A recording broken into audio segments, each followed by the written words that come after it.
JRF clear करने का कोई शॉर्टकट या फिर कोई ऐसा ट्रिक या फिर कोई एक ऐसा तरीका बताइए जो इजीली हम लोग सीख सके और समझ सके, ये या फिर कोई थर्ड पार्टी के थ्रू। ऐसे मेरे पास कई सारे सवाल आते हैं, पूछते हैं लोग कि जेआरएफ कैसे निकालें। तो भाई मैं इतना कहना चाहूँगा कि जेआरएफ कोई मंदिर में बट रहा प्रसाद नहीं है, कोई हलवा नहीं है कि जो ऐसे ही मिल जाएगा। जेआरएफ निकालने के लिए आपको मेहनत करनी पड़ेगी, आपको पढ़ना पड़ेगा। सबसे पहला जो रूल है वो है आपके जिस भी सब्जेक्ट में आप नेट का एग्ज़ाम देना चाहते हैं, जिस भी सब्जेक्ट में आप जेआरएफ निकालना चाहते हैं, उसका बेसिक्स आपका क्लियर होना चाहिए।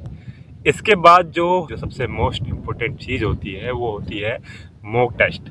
जब आपके बेसिक्स सारे क्लियर हैं तो आपको और ज़्यादा कुछ नहीं करना है, आप मॉक टेस्ट देना शुरू कीजिए। जैसा कि हम सभी को पता है कि हमारा जो नेट का एग्ज़ाम होता है वो कंप्यूटर बेस्ड एग्ज़ाम होता है, ठीक है।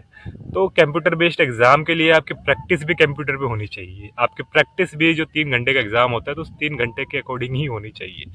तो जो सबसे इम्पोर्टेंट ट्रिक है किसी भी सब्जेक्ट में जेआरएफ को निकालने के लिए या फिर अगर आप नेट की ही प्रिपरेशन कर रहे हैं तो नेट को निकालने के लिए वो है मॉक टेस्ट। और मॉक टेस्ट देने के लिए आपको मतलब कोई लाखों रुपए खर्च करने की ज़रूरत नहीं है।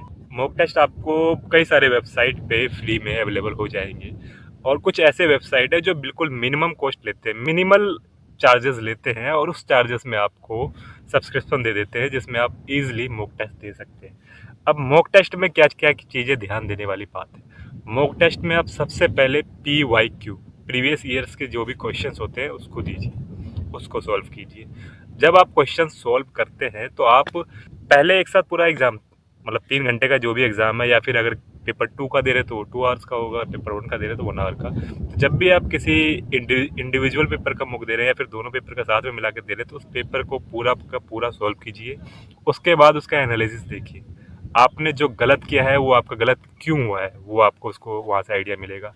और अगर आपने कुछ सही किया है तो उस सही के पीछे का रीज़न भी आप पढ़िए, समझिए, जानिए। ये दोनों चीज़ें कीजिए, सही गलत का भी एनालिसिस कीजिए और मॉक दीजिए। जो सबसे इजी ट्रिक है वो है मॉक टेस्ट। तो जितना ज़्यादा मॉक देंगे आज के टाइम में उतनी ज़्यादा चांसेस बढ़ेगी आपके जेआरएफ एग्ज़ाम निकालने।